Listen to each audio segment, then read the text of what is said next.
Beleza, pessoal, tranquilo. Eu já entendi tudo até aqui. Agora o que faltou fazer para a gente seguir a nossa matéria? Saber o quê? Qual é o danado do estágio médio, qual que é o danado do estágio alto? Eu sei que o estágio baixo começa na superfície, é óbvio. Tudo na atmosfera a gente começa a contar de baixo para cima, né? Inclusive as alturas geopotenciais, tudo isso começa do solo até o nível máximo da atmosfera, né? É o que a gente utiliza. Agora, vamos começar a quantificar isso daqui. Eu já descobri o meu boneco feio, sapato, abdômen e cabeça.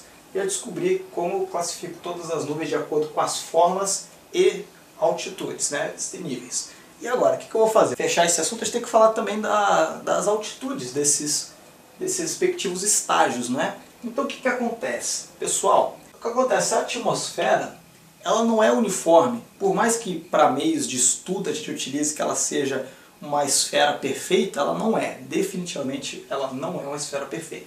E o como é que isso pode se traduzir no nosso estudo de meteorologia? Acontece que, como ela não é uma esfera perfeita, ela tem o quê?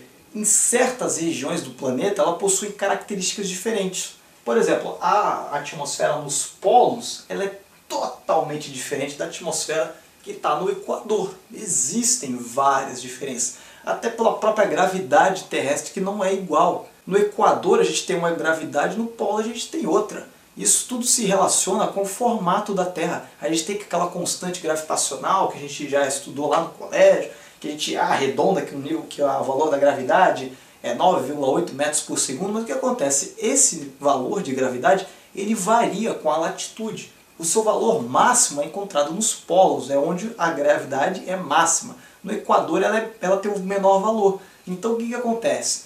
De acordo com o local que você está no planeta, isso vai determinar qual vai ser a força gravitacional que está sendo exercida sobre a sua estação, sobre você, sobre o seu avião.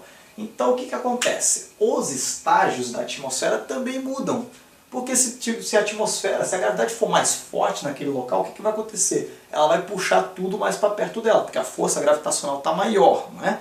Então o que vai acontecer? Tudo vai ficar mais comprimido. É o caso dos polos. Agora no Equador, que a gente tem uma gravidade um pouquinho menor, o que acontece? Tudo fica mais espaçado. Então não fica toda aquela compressão. Acontece o quê? Acontece uma expansão da atmosfera. Então se a atmosfera se expande, esses níveis também se expandem. Eles não são constantes, tá bom? E o valor que a gente tem que saber deles é o seguinte. Eu vou só apagar esse quadro aqui, só para ficar melhor de colocar, porque está muita informação aqui. Esse quadro está sobrecarregado de informação. Tá? Só vou apagar ele rapidinho aqui para ficar melhor a sua visualização. O que acontece aqui, pessoal? Olha só. Eu vou fazer o seguinte. Vou botar aqui também, né, os estágios. Estágio alto, o estágio médio e vou botar o estágio baixo. Só que agora o que eu vou fazer? Eu vou fazer uma tabela com o seguinte. O que está acontecendo aqui? Eu vou dividir essa tabela em valores da atmosfera em regiões polares, em regiões temperadas e regiões tropicais. Tá? Eu só não botei equatoriais porque do trópico até o Equador a gente classifica como se fosse aquela porção. Entre o Equador e o trópico é assim.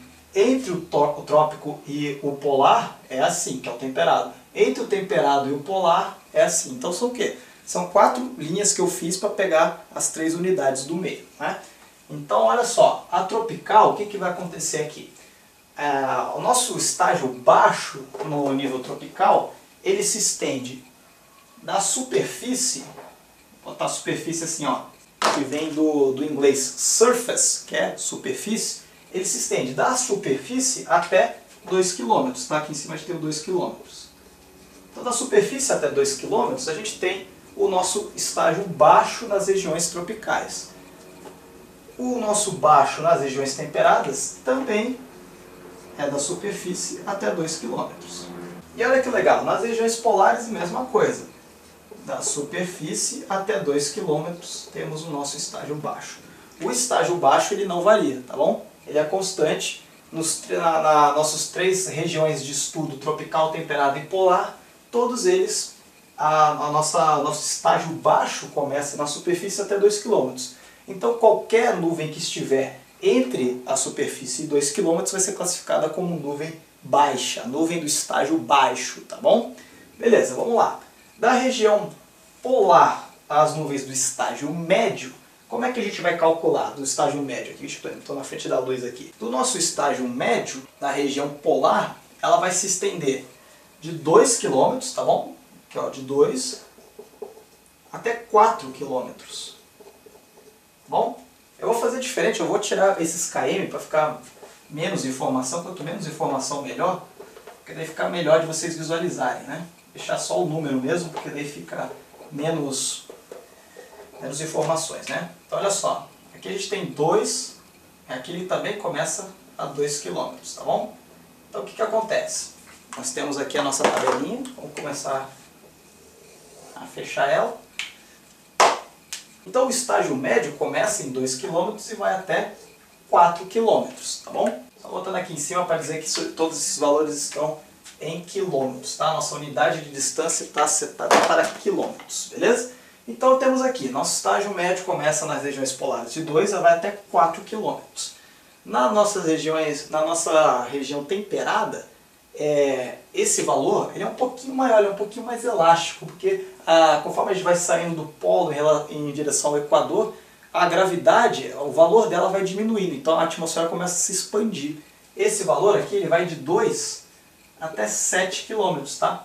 O estágio médio nas regiões temperadas começa a 2 km, acaba a 7 km, tranquilo? E o nosso, na região tropical, ele começa em 2 e vai até 8 km. Você vê que é um pouquinho maior, já tem 1 km a mais aqui. A camada superior aqui, no nosso caso, o que a gente tem?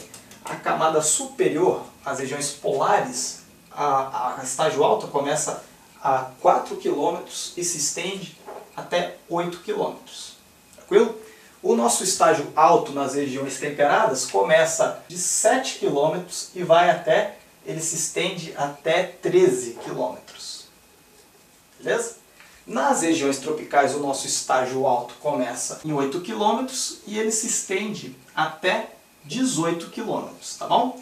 Esse daqui é o que a gente tem aí, tá? Onde começa cada estágio relacionado aí com a sua localização. Olha só, o estágio baixo no nível polar, ele começa na superfície até 2, isso vale para as regiões polares, temperadas e tropicais. Superfície até 2 km. O estágio médio na região polar vai de 2 até 4, na temperada de 2 até 7, na tropical de 2 até 8.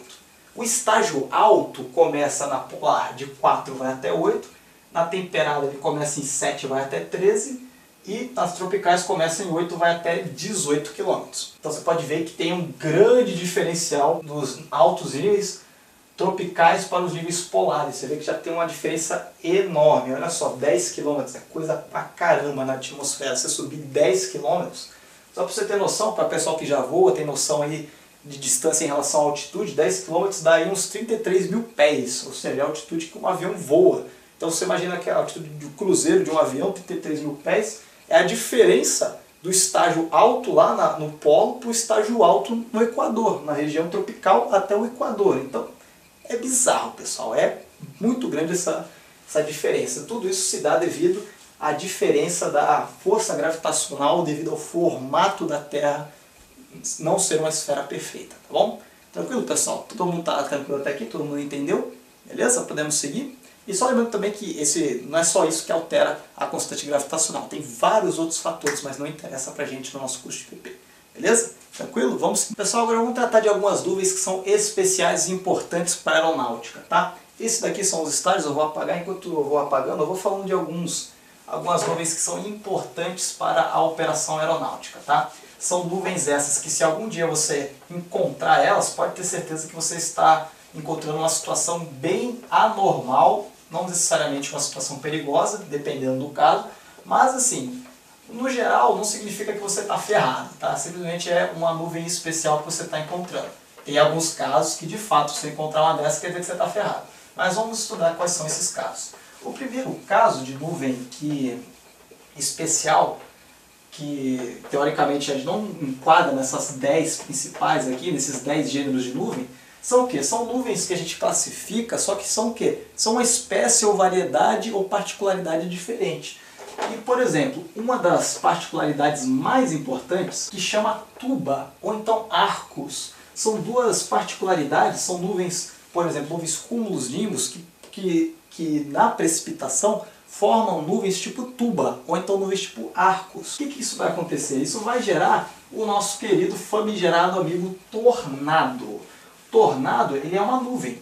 O pessoal fala, pô, mas ele é não sei o que, vento e tal. Mas se você olhar, ele não é só o vento. Você consegue enxergar aquele funil descendo da nuvem. O que acontece? Aquilo ali é a nuvem, só que aquele vento que está cisalhando muito forte nos níveis da superfície até dentro da nuvem, aquela nuvem está tendo um sistema convectivo muito grande ali dentro dela, está sendo gerado ali vários processos, aquele cisalhamento vai gerar como se fossem dois produtos vetoriais de força em todas as direções possíveis. O que aquilo ali vai fazer? Aquilo vai gerar um movimento de rotação muito forte, e esse movimento de rotação, o que ele vai fazer? Ele vai transportar parte dessa nuvem até o solo, tá? Então o que acontece? A nuvem continua sendo uma cúmulos-nimbus, só que agora ela não é só uma cúmulos-nimbus normal, ela é uma cúmulos-nimbus com uma particularidade que embaixo dela tem uma tuba que está chegando até o solo. Aquele funil que está descendo, rotacionando, está chegando até o solo. Então a gente classifica ela como uma cúmulos-nimbus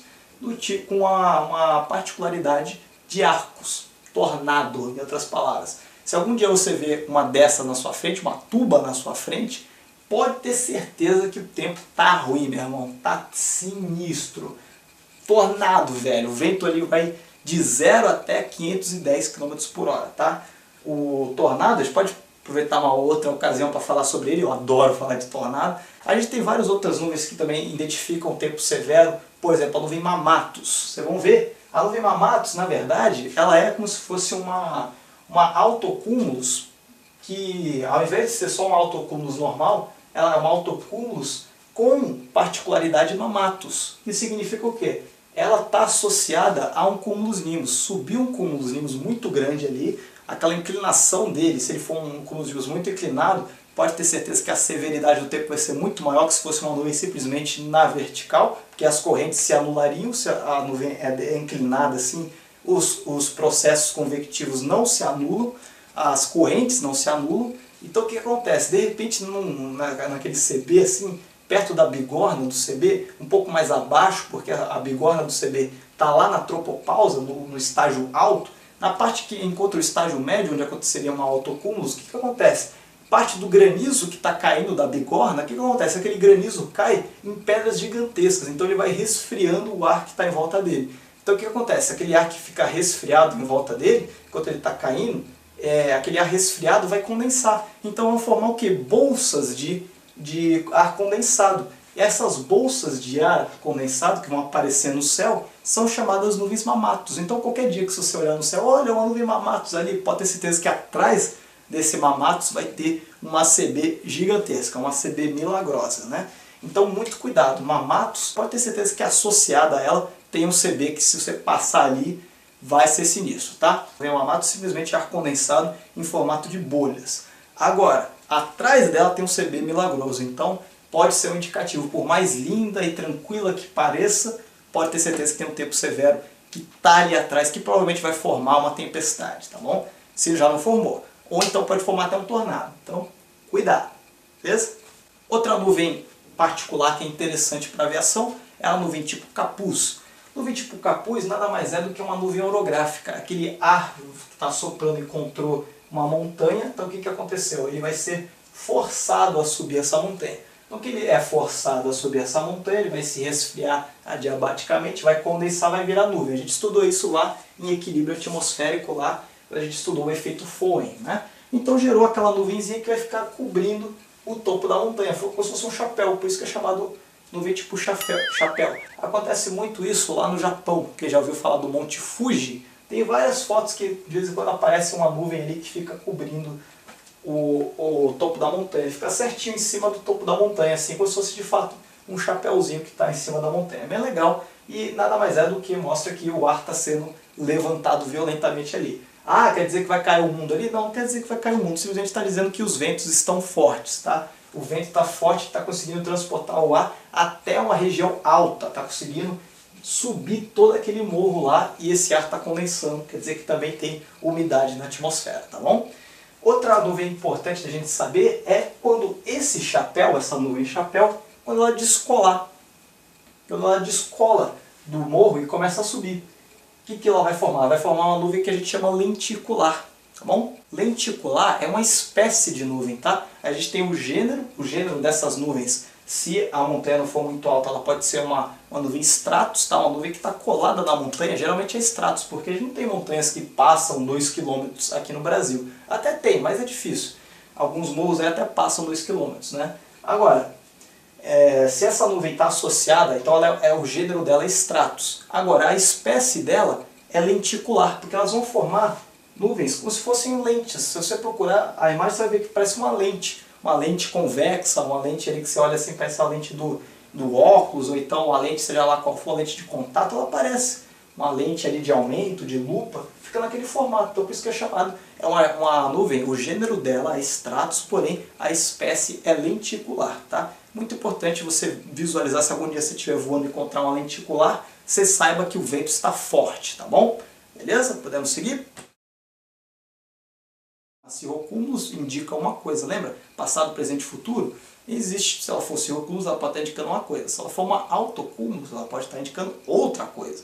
Então, existe um macete muito simples. As duas têm a constituição igual, são exatamente iguais visualmente, assim a gente só depende